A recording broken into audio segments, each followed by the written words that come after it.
जय मां बंगलामुखी दोस्तों, कल है डे 5 7 दिन 7 ग्रह और 7 उपाय की सीरीज का। और कल की बारी है सबसे स्टाइलिश और लग्जरी लाइफ देने वाले ग्रह यानी शुक्र देव का।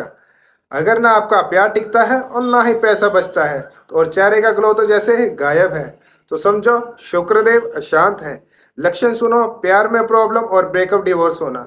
पैसे तो बहुत आते हैं लेकिन टिकते नहीं है। चेहरे पर ग्लो और फैशन से समझो गायब ही है। और लग्जरी लाइफ की चाह तो बहुत रखते हो लेकिन पूरी नहीं हो पाती। अब सुनो यह उपाय और करो शुक्रदेव को शांत। हर शुक्रवार सफेद कपड़ा या मिठाई दान करो और ओम शुम शुक्राय नमा का 108 बार जाप करो। शुक्रवार सुबह सफेद शर्ट पहनो और हल्का परफ्यूम लगाओ। करो यह उपाय, पाओ प्यार, पैसा और लग्जरी लाइफ। कल की बारी उस ग्रह की जो आपका प्यार नहीं देखता, सिर्फ कर्म देखता है, यानी शनिदेव। तो कल की रील मिस मत करना वरना शनिदेव नाराज हो जाएंगे। जय मां बंगलामुखी।